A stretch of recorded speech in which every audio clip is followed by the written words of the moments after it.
calçar? Ela pode mandar um documento para o cara assinar? Não sei. O que você É, acha que dá para fazer? então, assim, na verdade, tem um artigo do Código Penal que eu discordo muito. Eu acho que ele tinha que ser revogado ou alterado, enfim, mudado.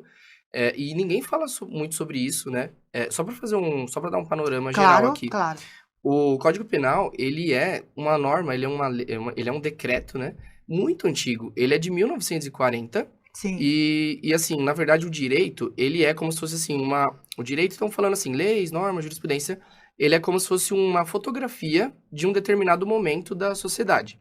Então, por exemplo, se a gente tem uma lei, né, uma norma de 1940, a base dele vai ser uma fotografia dos costumes e valores dessa época.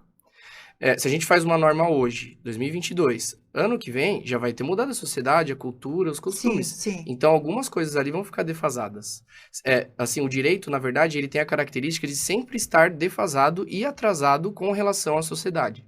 Então, por que isso acontece? Porque, assim, a gente faz a lei, vai mudando as coisas, vai ficando defasado, vai ficando atrasado, e então, o direito ele já parte desse pressuposto ruim. Ele já parte desse pressuposto que ele está atrasado.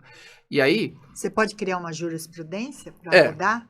o que acontece? Vai ter a jurisprudência, só que assim, a jurisprudência também, ela não consegue fazer muito milagre, assim, o desembargador, o juiz que vai criar essa jurisprudência, ele também não pode ir totalmente contra a lei. Ele tem que utilizar os princípios que existem na Constituição, nas normas e tal. Então, por exemplo, se na lei fala assim, você não pode fazer isso, é muito difícil para o juiz chegar e falar, você pode fazer isso. Entendi. Porque aí ele vai estar julgando o que a gente chama de contra-legem, né? Contra-lei.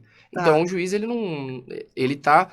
A atribuição dele tá limitada entre balizas. Então, por exemplo, a lei chega e fala assim, olha, você pode atuar entre A e B. Aí o juiz, ele vai dar uma decisão entre A e B. Por exemplo, então, 1 a 5, o juiz, ele tem esse critério, ele pode dar qualquer decisão entre 1 a 5. Falando, né, de um exemplo teórico e abstrato aqui para entender.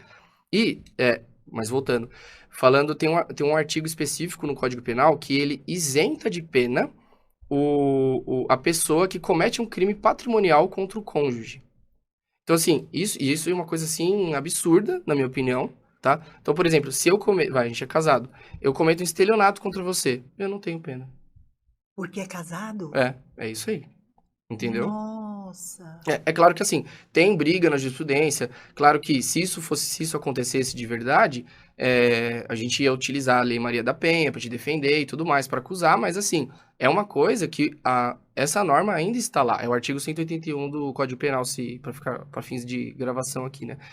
E ainda está lá, então assim, aí você pega ali a Lei Maria da Penha, aí na Lei Maria da Penha fala, né, que a mulher ela pode sofrer diversos tipos de violências, que ela tem diversos benefícios, enfim, aí você pega e lê uma norma dessa, aí você fala, ué, mas por que acontece essa discrepância? Simples, porque é o que eu tinha te falado da lei no tempo. A Lei Maria da Lei Maria da Penha é de 2006, o Código Sim. Penal é de 1940, entendeu? Então você fez uma norma depois, e aí você tem uma outra norma que já existia há muito tempo, por isso que tem esse aparente conflito de normas.